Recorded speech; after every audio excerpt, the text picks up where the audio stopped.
ভাত না রুটি আপনি প্রতিদিন কোনটা খান? ভেবে দেখেছেন কখনো? যে খাবারটা আপনি ভালোবেসে খাচ্ছেন, সেটাই হয়তো আপনার শরীরে ক্ষতি করছে। আজকে আমরা জানবো এমন কিছু তথ্য যা অনেকেরই জানা নেই। অনেকেই বলে ভাত খেলে মোটা হয়, আবার অনেকেই বলে রুটি খেলে দুর্বল লাগে। কিন্তু আসলে এই সত্যিটা কি? এ বিষয়ে বিজ্ঞান কি বলে? ডাক্তার কি বলে? আজকের ভিডিওতে আমরা তা বিশ্লেষণ করব। ভাত না রুটি কোনটা বেশি স্বাস্থ্যকর? কারা ভাত খাবেন আর কারা রুটি খাবেন, কখন কোনটা খেলে শরীরের জন্য উপকার হবে, এবং সবচেয়ে বেশি গুরুত্বপূর্ণ বিষয় হচ্ছে বাঙালির খাদ্যাভ্যাসে কোনটা আদর্শ হবে। ভিডিওটি শেষ পর্যন্ত দেখুন, কারণ এই ভিডিওতে আমি এমন কিছু প্রমাণ দেখাবো যা দেখে আপনার মতামত সম্পূর্ণ পাল্টে যাবে।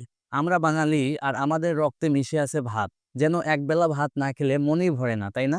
ভাত খাওয়া শুধু অভ্যাসই নয়, ভাতের মধ্যে রয়েছে অনেক গুণাগুণ। ভাত হচ্ছে চাল থেকে তৈরি, আর চাল হচ্ছে কার্বোহাইড্রেটের অন্যতম একটি উৎস। ভাত আমাদের শরীরে শক্তি যোগায়, কারণ ভাতে থাকে কার্বোহাইড্রেট। ভাতে আরও থাকে ভিটামিন বি কমপ্লেক্স এবং প্রোটিন, যদিও তা কম পরিমাণে থাকে। এছাড়াও ভাতে আরও থাকে ম্যাগনেসিয়াম, আয়রন এবং জিঙ্ক। ভাত এমন একটি খাবার যা দ্রুত হজম হয়, তাই শিশু, বৃদ্ধ ও দুর্বল মানুষের জন্য এটি ভালো। কিন্তু সমস্যা হয় যখন আমরা অতিরিক্ত পলিশড সাদা চাল খাই। এই প্রক্রিয়ায় চালের বাইরের স্তর ও জার্ম ফেলে দেওয়া হয়, যেখানে ছিল ফাইবার, ভিটামিন ও মিনারেল। ফলে যা থাকে তা হলো শুধুই ক্যালোরি। এতে ওজন বেড়ে যায়, ইনসুলিন বেড়ে যায় এবং আস্তে আস্তে ডায়াবেটিসের ঝুঁকি বাড়ে। আর দীর্ঘদিনে হয় ডায়াবেটিস, ফ্যাটি লিভার এবং হরমোনের সমস্যা। কিন্তু আপনি যদি ব্রাউন রাইস বা দেশি আতপ চাল খান, তাহলে এই ক্ষতি অনেকটাই কমানো সম্ভব। ছোট্ট একটা গল্প বলি। আমার এক বন্ধু ছিল যে ডায়াবেটিসে ভুগছিল। ডাক্তার বলেছিলেন কম পরিমাণে চাল খেতে। ডাক্তারের কথা মতো সে পুরোপুরি চাল খাওয়া বাদ দিল, এবং এতে শরীর অনেক দুর্বল হতে শুরু করলো। তারপর আবার যখন সে ব্রাউন রাইস খাওয়া শুরু করলো, তখন রক্তে শর্করার মাত্রা ঠিক হয়ে গেল। তার মানে বোঝা গেল চাল খারাপ না, কিন্তু খাওয়ার নিয়ম এবং ধরনটা পরিবর্তন করতে হবে। এইবার আমরা রুটি সম্পর্কে জানবো। রুটি আমাদের শরীরের জন্য অনেক উপকারী। এতে থাকে প্রোটিন, কার্বোহাইড্রেট এবং প্রচুর পরিমাণে ফাইবার। এছাড়াও আরও থাকে আয়রন, ম্যাগনেসিয়াম এবং ফসফরাস। রুটির সবচেয়ে বড় গুণ হলো এটি ধীরে হজম হয়, ফলে রক্তে শর্করার পরিমাণ ধীরে ধীরে বাড়ে। পেট দীর্ঘক্ষণ ভরা থাকে এবং খাবারের আকাঙ্ক্ষা কমে যায়। তাই ওজন কমাতে এবং ডায়াবেটিস রোগীদের ক্ষেত্রে রুটি একটি পারফেক্ট সমাধান। কিন্তু বাজারে যে পরোটা, নান এবং প্যাকেটজাত রুটি পাওয়া যায়, তা স্বাস্থ্যের জন্য মারাত্মক ক্ষতিকর। যারা অফিসে বসে কাজ করেন এবং কম পরিশ্রম করেন, তাদের জন্য রুটি আদর্শ খাবার। যদি সকালে প্রচুর পরিমাণে পরিশ্রম করেন বা এক্সারসাইজ করেন, তাহলে রুটি যথেষ্ট শক্তি দিতে পারে না। একটি ব্রিটিশ গবেষণায় দেখা গেছে, যারা সকালে গমের রুটি খান, তাদের রক্তে ইনসুলিনের পরিমাণ 25% কম থাকে তাদের তুলনায় যারা সকালে ভাত খান।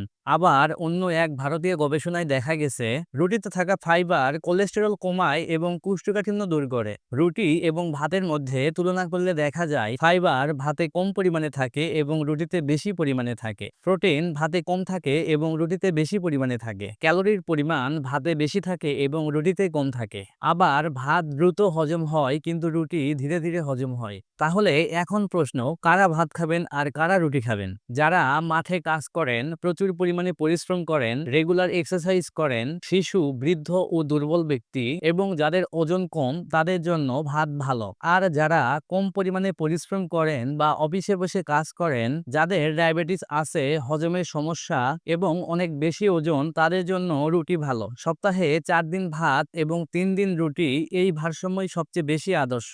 খাবারে কি খাচ্ছেন, ভাত না রুটি, শুধু তাই নয়, বরং কখন খাচ্ছেন সেটাও গুরুত্বপূর্ণ। সকাল এবং দুপুরে ভাত খাওয়া বেশি ভালো, কারণ তখন শরীরে শক্তির চাহিদা বেশি থাকে। রাতে রুটি খাওয়া ভালো, কারণ এটি ধীরে হজম হয় এবং ওজন নিয়ন্ত্রণে রাখে। ভাত খেলে পরিমাণ মতো খান এবং সাথে সবজি, সালাদ ও ডাল রাখুন। রুটি খেলে 2টার বেশি খাবেন না। অতিরিক্ত ঘি, মশলা ও তেল চর্বিযুক্ত খাবার এড়িয়ে চলুন। হজমের জন্য প্রতিদিন অন্তত 8 গ্লাস পানি পান করুন। আর হ্যাঁ, ভাত খাওয়ার পর যদি কখনো ক্লান্ত লাগে বা ঘুম পেয়ে যায়, সেটা আপনার ইনসুলিন স্পাইক। তার মানে পলিশড রাইস আপনার জন্য ঠিক নয়। আরেকটা বিষয়, ভাত বা রুটি যেটাই খান, সাথে প্রোটিন থাকা জরুরি। যেমন ডিম, মাছ, মুরগি, ডাল ইত্যাদি। কারণ শুধু কার্বোহাইড্রেট শরীরে ইনসুলিন বাড়ায়, কিন্তু প্রোটিনটা নিয়ন্ত্রণে রাখে।